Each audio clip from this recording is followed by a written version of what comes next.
يسعد فؤادي كلما ذكر الحبيب ترنما. ذاك الذي رب العلا صلى عليه وسلم. نبي رب العالمين الصادق الهادي الأمين الطاهر الدمث الذي للحق صار معلما. للحق صار معلما. ذاك الذي رب العلا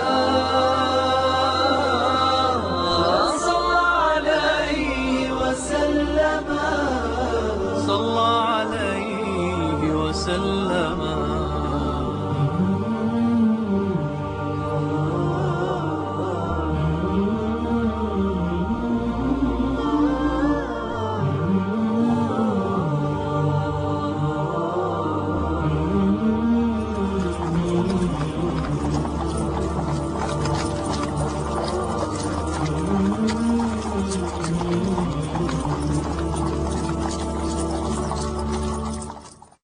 يعبدون الأصنام ويشركون بالله جل وعلا، وكانت لهم أعياد يستغلونها في تقريب القرابين وذبح الذبائح لأصنامهم والطواف حولها. إلا أن هناك بعض النفر والناس في قريش ما كانوا يعبدون إلا الله جل وعلا، وهذا أمر غريب، فالنبي لم يبعث والدين ضاع، ومع هذا بعض النفر من أهل مكة دلتهم فطرتهم على توحيد الله جل وعلا. في عيد من الأعياد اجتمع 4 نفر، وهذا العيد لتقريب القرابين وذبح الأضاحي للأصنام. اجتمع 4 نفر من أهل مكة لم يكونوا يعبدون إلا الله جل وعلا، اعتزلوا الناس وابتعدوا عنهم وذموا دين المشركين وعباداتهم. زيد بن عمرو بن نفيل وعثمان بن الحويرث ورقة بن نوفل عبيد الله بن جحش، 4 كانوا يوحدون الله ولا يعبدون إلا الله جل وعلا. اجتمعوا فقال بعضهم لبعض: تعلمون أن هذا الدين الذي عليه أهل قريش ليس بدين إبراهيم، لقد أخطأوا دين إبراهيم، وأن المعبود بحق هو الله وحده. هكذا كانوا يتكلمون. وقال بعضهم لبعض: ما هذه الأحجار التي نطوف حولها؟ لا تسمع ولا تبصر ولا تنفع ولا تضر، كيف نعبدها من دون الله جل وعلا؟ ثم تفرق 4 كل منهم يبحث عن دين الله الحق. أما ورقة بن نوفل فقد بحث فوجد النصرانية فتعلمها، وجدها خيرا من عبادة الأصنام وعبادة الأوثان وعبادة اللات والعزى وهبل، فإذا به يتمسك بهذا الدين حتى بعث محمد صلى الله عليه وآله وسلم، وكان كبيرا بالسن حتى صار أعمى واتبع نبينا ودخل في الإسلام. أما عمرو أو زيد بن عمرو بن نفيل فإنه أخذ يظهر عداوته للأصنام وكفره بهذا الدين الذي هو عبادة الأوثان، حتى قالت أسماء بنت أبي بكر قالت: كنت صغيرة فرأيت زيد بن عمرو ابن نفيل متوسدا الكعبة وهو يقول لكفار قريش: يا معشر قريش، كفرت باللات وكفرت بالعزى وآمنت بالله وحده. تقول أسماء: فرأيته يضع راحته على جبهته وهو يقول: يا رب، والله لا أعلم كيف أعبدك وكيف أتقرب إليك، ولو كنت أعلم لعملت، ولكنني أعبدك بقلبي. وهكذا كان يتعبد ربه جل وعلا. حتى الذبائح اللي كانت تذبحها قريش للأصنام ما كان يمسها، وكان يقول: لا آكل إلا ما ذكر اسم الله عليه. وإذا رأى رجلا يريد أن يئد ابنته تدخل واعترض وحاول أن يمنعه حتى لو دفع له أموالا يشتري منه ابنته. زيد بن عمرو ما قرأ قرآنا ولا رأى رسولا ولا بعث إليه، ولكن قلبه دله على خالقه جل وعلا. هؤلاء 4 ظلوا على التوحيد. زيد بن عمرو عذب وضرب وأوذي لأنه كان يعبد الله ويكفر بالأصنام، فخرج من مكة، ذهب إلى الشام وإلى العراق يبحث عن دين الله جل وعلا، حتى رأى راهبا دلاه على أمر مهم. قال: من أين أنت؟ قال: أنا من مكة، من بيت إبراهيم. فقال له الراهب: ارجع إلى بلدك الآن. قال: ولما؟ قال: هذا زمان يخرج فيه نبي، وسوف يخرج من بلدك. في الطريق وهو عائد مسك زيد بن عمرو وقتل، لكنه قبل أن يقتل قال: اللهم إن كنت أنا حرمت من هذا الدين فلا تحرم منه ابني سعيدا. وكان عنده ابن اسمه سعيد، سعيد ابن زيد. سعيد بن زيد أسلم وحسن إسلامه وصار من 10 المبشرين بالجنة. زيد بن عمرو ما أدرك الإسلام، مات قبل الإسلام. جاء عمر لأنه أحد أقربائه وسعيد ابنه إلى رسول الله، فقال: يا رسول الله، زيد بن عمرو بن النفيل مات قبل الإسلام، أنا استغفر له؟ قال: استغفروا له فإنه يبعث يوم القيامة أمة لوحده. هكذا مع الشرك الذي انتشر في مكة، إلا أن هناك بضعة نفر بقوا على التوحيد ودلتهم فطرتهم على الإيمان بالله جل وعلا وحده.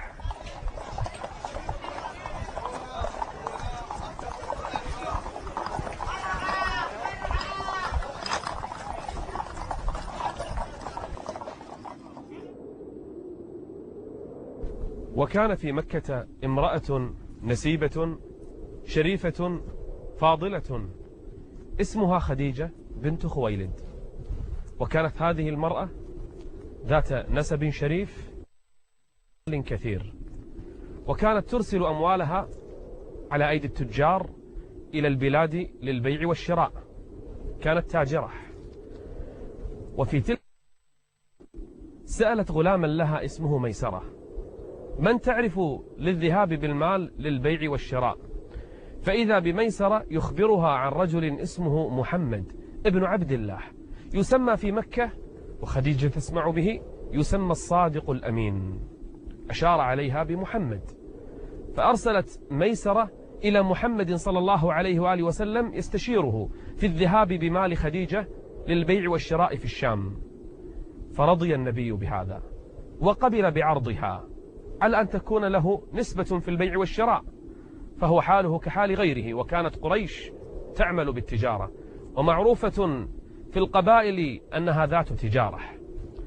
أخذ الصادق الأمين محمد بن عبد الله عليه الصلاة والسلام أموال خديجة ومعه ميسرة، وسار جهة الشام. في الطريق كان ميسرة يستغرب منه، تظهر علامات على رسول الله، إلى الآن لم يعرف، لم يبعث، لكن هناك علامات غريبة. ميسرة يراقبه، ما الذي يحصل؟ ما الذي يجري؟ كان في الطريق إذا اشتد الحر الغمام يتبعه، فإذا توقف الغمام معه. في بعض الروايات ميسرة كان يقول: ليس ذاك بغمام، إنما هي ملائكة تظلله بأجنحتها. من هذا الرجل الذي تتبعه ملائكة تظلله من الشمس الحارة؟ بل وصل إلى قرب الشام في مكان وكانت هناك شجرة، فنزل النبي تحتها يستظل بظلها. وكان عند الشجرة دير، مكان للعبادة فيه راهب. خرج الراهب من الدير فأخذ ينظر إلى هذه العير التي وصلت وإلى هذه القافلة التي وصلت، فلاحظ أمرا غريبا. لاحظ هذا الراهب أن هذه الشجرة نزل تحتها رجل، فأخذ الراهب يرقبه ويلاحظه ويدقق النظر فيه، وينظر إلى هذه العير وإلى محمد صلى الله عليه وآله وسلم. لما تأكد جاء إلى ميسرة، وعلم أن ميسرة صاحب لهذا المال، غلام لسيدة هذا المال، فسأل ميسرة قال: من هذا الرجل؟ قال: إنه محمد ابن عبد الله ابن عبد المطلب، قرشي هاشمي من أهل الحرم. فقال الراهب لميسرة: قال: ما شأن هذا الرجل؟ قال: لا شيء، جاء يبيع بالتجارة ويشتري. فقال الراهب: والله ما نزل تحت هذه الشجرة إلا نبي من الأنبياء. كأن الراهب بدأ الآن يبشر ويستبشر بأن هذا سيكون نبيا من الأنبياء. هذا مكان ما ينزل فيه إلا الأنبياء، تقدير من الله جل وعلا. والراهب عنده علم من الكتاب. ميسرة بعد أن انتهت التجارة وربح النبي ربحا كبيرا ليس كالعادة، رجع بالتجارة والقافلة إلى خديجة وأعطاها أموالها، فجاء ميسرة يخبر خديجة بالذي رأى وبالذي سمع. قال: والله رأيته يمشي والغمام أو الملائكة تظلله، تقف إذا وقف وتمشي إذا مشى. وأخبرها بخبر الراهب. هنا وقع شيء في قلب خديجة من إعظام محمد وإعطائه منزلته.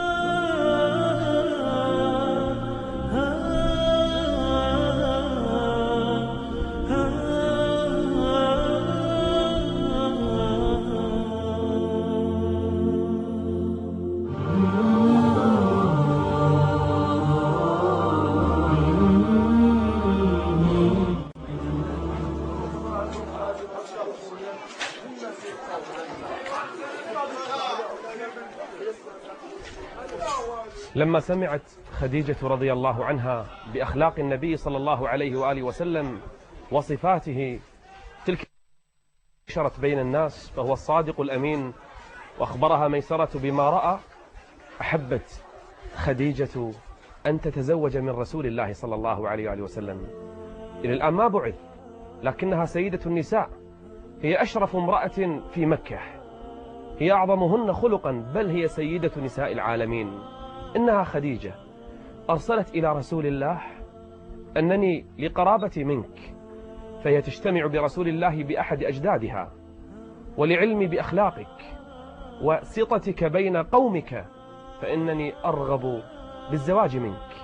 مباشرة ذهب النبي صلى الله عليه وآله وسلم إلى أعمامه يستشيرهم، إلى حمزة، إلى أبي طالب، إلى غيرهم من أعمامه، جلس معهم فرحبوا بالفكرة. فمن من الناس يرغب عن خديجة؟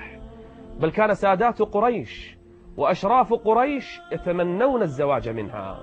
هي الآن تعرض نفسها على رسول الله، فرحب أعمامه، وذهب معه عمه حمزة ابن عبد المطلب، وكان شريفا في قومه سيدا من ساداتهم.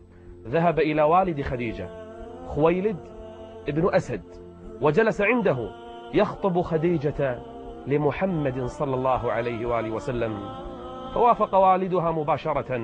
من يرد محمدا سيد الناس، بل سيد الخلق أجمعين. فإذا بالخطوبة تتم، وإذا بالزواج يتفق الطرفان على مهر قدره 20 بكرة من الإبل، فيصدقها النبي صلى الله عليه وآله وسلم ب20 بكرة من الإبل، وصارت وليمة وزفافا ما أحلاه من زفاف، وزواجا ما أعظمه من زواج يتزوج فيه النبي صلى الله عليه وآله وسلم سيد الخلق من سيدة نساء العالمين.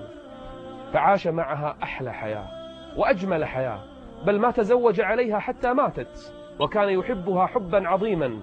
ولدت له كل أولاده إلا إبراهيم، فقد جاء للنبي من مارية القبطية، أنجبت له القاسم، وكان يكنى بأبي القاسم بأبي هو وأمي عليه الصلاة والسلام.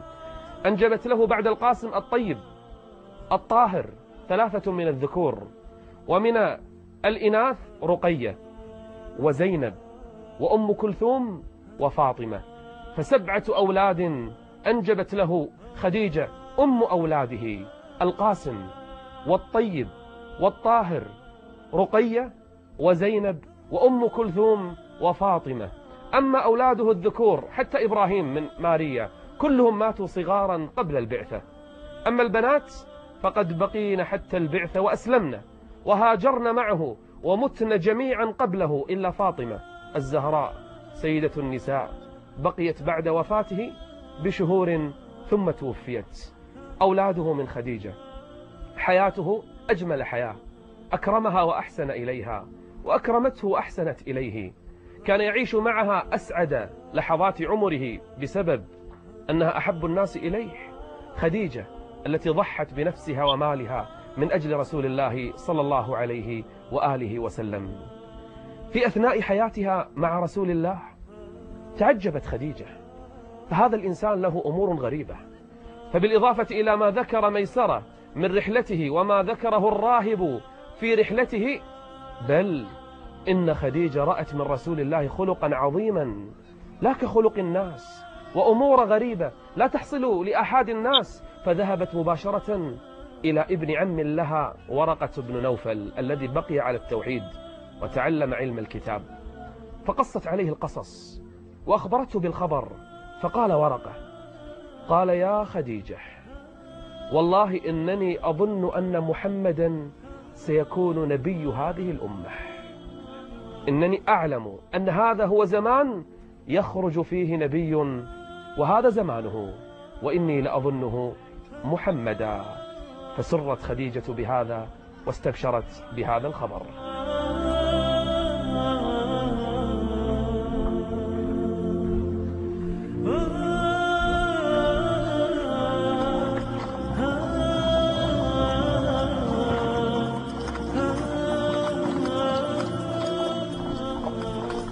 لما بلغ النبي صلى الله عليه وآله وسلم 35 من العمر، لم تكن الكعبة كحالنا في هذه الأيام، كانت أقصر من هذا بكثير، بل لم تكن أصلا مسقوفة هذه الكعبة. وكان في الكعبة بئر فيه كنز الكعبة، هذا البئر كان فيه كنز ثمين لا يقترب منه أحد من الناس. ولأن الكعبة غير مسقوفة، ولأن ارتفاعها كان قصيرا، حصل في ذلك الزمان وعمر نبينا 35 سنة أن أتى نفر على حين غفلة من أهل مكة وتسوروا الجدار وسرقوا كنز الكعبة، وأصبح الناس في الصباح أصابهم الهم والغم، كيف يسرق كنز الكعبة ونحن سدنتها ونحن حماتها، كيف يحصل هذا؟ فقرر أهل مكة أن يعيدوا بناء الكعبة بناء أحسن من هذا حتى لا يعتدي أحد عليها. لكن كيف يصنعون هذا؟ قدر الرب عز وجل في ذلك الزمان أن تغرق سفينة في البحر لتاجر من أهل الروم، فتلقي الشواطئ هذا الخشب، خشب السفينة، إلى شاطئ البحر، فإذا بهم يجمعون الخشب ويأتون به. وماذا نصنع بهذا الخشب؟ كان هناك رجل قبطي يعيش في مكة يصنع بالبناء ويعمل بالنجارة، وكان يعمل في مهنته عملا يجيده، فاتفقوا معه أن يعينهم على بناء الكعبة، فوافق الرجل. الخشب موجود والرجل البناء موجود، لكنهم مع هذا هابوا، فقد كان في الكعبة كل يوم تخرج منها حية يظن أهل مكة أنها تحرس الكعبة، وكان كلما أراد أحد أن يقترب منها ثغرت فاها وفتحت فاها، وكان أهل مكة يهابونها، فلم يستطيعوا أن يقتربوا من الكعبة وهذه الحية فيها. فأرسل الرب عز وجل في ذلك الزمان طائرا، فإذا به يأتي طائر غريب منظره غريب، يأتي من السماء، فإذا به يأخذ الحية ويذهب بها. فعلمت قريش وعلم أهل مكة أن الرب عز وجل يسهل لهم الأمر لإعادة بناء الكعبة، لكنهم اتفقوا على أمر. فجاء سيد من ساداتهم وقال: يا معشر قريش، تعلمون أن هذا بيت الله الذي بناه إبراهيم، هذا بيت الله، فإذا أردتم بناءه فلا تدخلوا في بنائه إلا كسبا طيبا، لا تدخلوا فيه مهر بغي ولا بيع ربا ولا مظلمة لأحد. فأخذوا يجمعون المال الطيب، لكن المال الطيب لا يكفي حتى لبناء الكعبة، فقد كثر فيهم الحرام. وجاء اليوم المحدد لهدم الكعبة وإعادة بنائها. من يجرؤ على أن يهدم حجرا من هذه الكعبة؟ فقام الوليد بن المغيرة ورفع المعول ودعا ربه وقال والناس ينظرون، الكل خائف، من يعتدي على الكعبة؟ من يجرؤ على هذا؟ فقال الوليد: اللهم لم ترع، اللهم إنك تعلم أننا لم نرد إلا الخير. ثم رفع المعول وأخذ يضرب في الكعبة من جهة الركنين، وأخذ يضرب في الكعبة فهدم جزءا منها ولم يقترب أحد من الناس. الناس ينظرون إلى الوليد ما الذي سيحصل له، فإذا به لما أمسى المساء ذهب إلى بيته ولم يمس أحد منهم الكعبة. قالوا ننظر ماذا يحصل له في اليوم الثاني. في اليوم الثاني فإذا بالوليد يخرج لم يصب بشيء، وذهب لإكمال هدم الكعبة، فعلم الناس أن الله عز وجل أذن لهم بهذا، فأكملوا هدم الكعبة حتى وصلوا إلى أساسها، وكان أساسها بعيدا. فلما وصلوا إلى الأساس وجدوا حجارة خضراء كالسنام، كل حجر كالسنام متراصة بعضها ببعض. فقام رجل يريد أن يفرج بين الحجرين فوضع المعول، ولما حرك الأساس فإذا بمكة كلها تهتز، فخاف الناس وتراجعوا وتركوا الأساس على حاله وأتموا بناء الكعبة.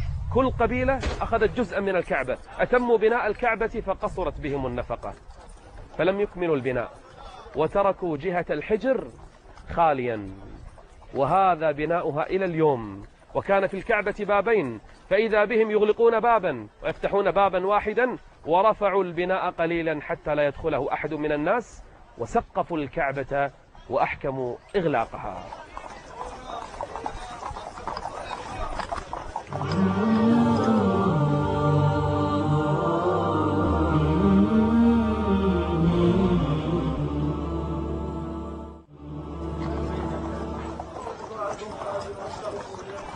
لما تم بناء البيت ولم يبنى على قواعد إبراهيم عليه السلام، فقد قصرت النفقة وأخرج الحطيم أو الحجر من البيت وبني بناء آخر.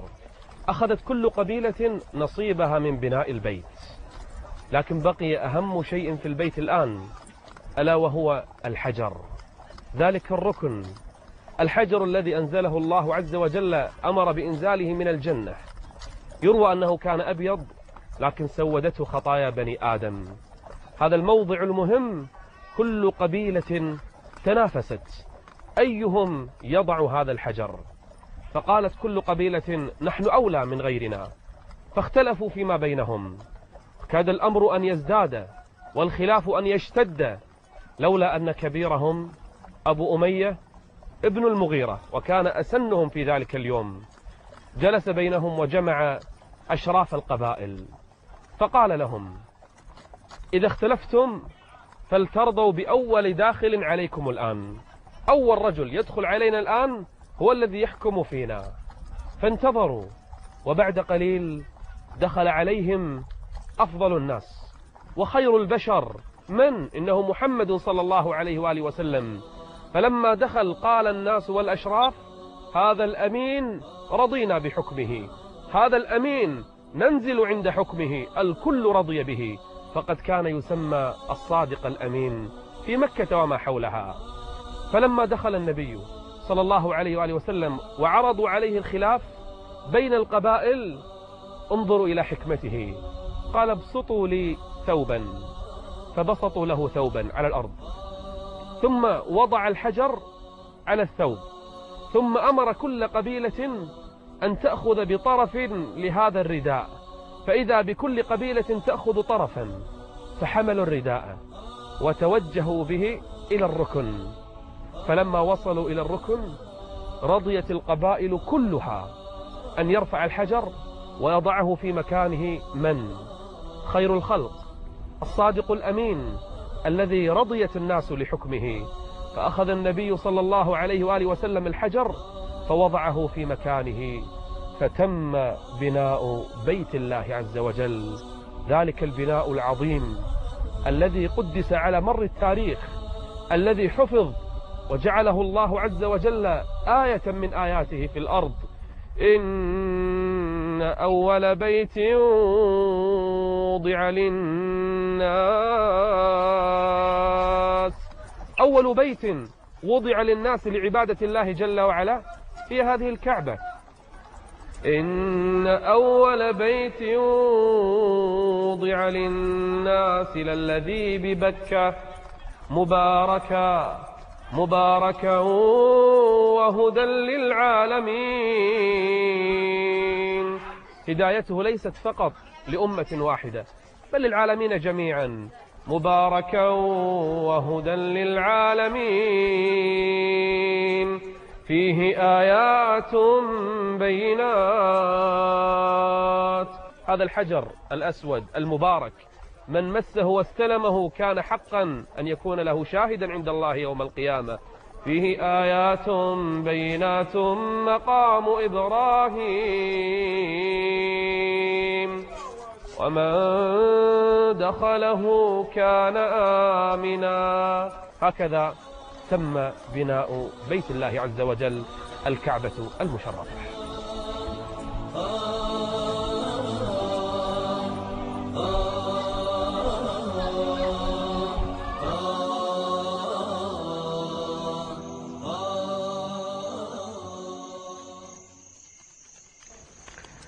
في هذه الفترة أهل الكتاب كانوا يتدارسون فيما بينهم أن هذا هو زمان خروج نبي من الأنبياء. كان الكل متفق أن هذا هو زمانه، بل كانوا يعرفون أوصافه، وجاء في بعض النسخ اسمه بالتحديد. فالتوراة على نسخها واختلافها، والإنجيل على اختلاف نسخه، فالكل كان يتفق أن هذا هو الزمان الذي وعدت به البشرية بخروج نبي ينقذها من الضلال ويخرجها من الظلام إلى النور. بل كان بعض أهل الكتاب يتدارس فيما بينه وبين إخوانه من أهل الكتاب أن هذا النبي سيخرج من بلاد العرب، حتى ذكر في بعض النسخ بعض النصوص التي تدل على محمد صلى الله عليه وآله وسلم. كتب في بعض نسخ التوراة: أقبل الرب من سيناء وأشرق في ساعير وتجلى في جبل فران.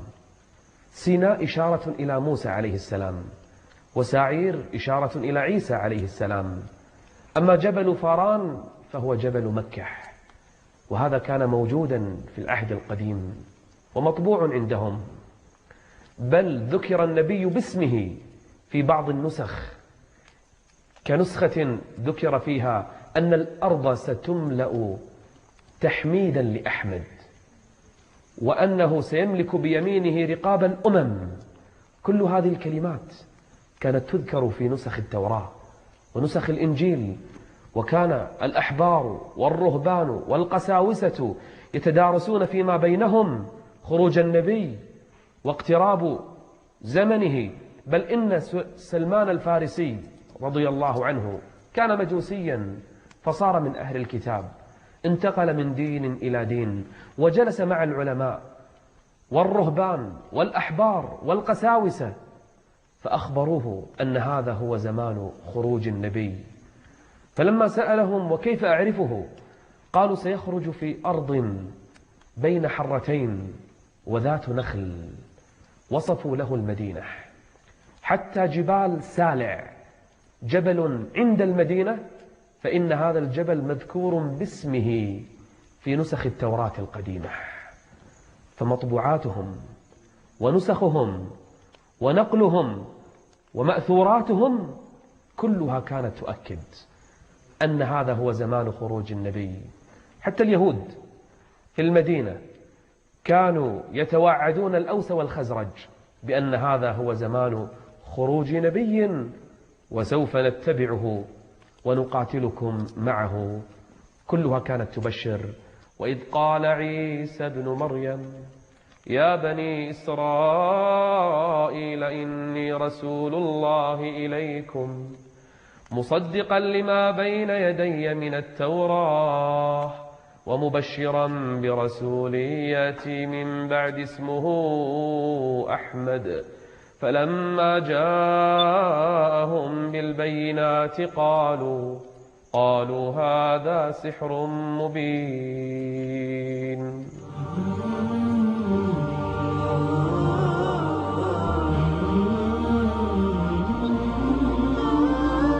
كالنور في جنح الظلام جاء الحبيب إلى الأنام.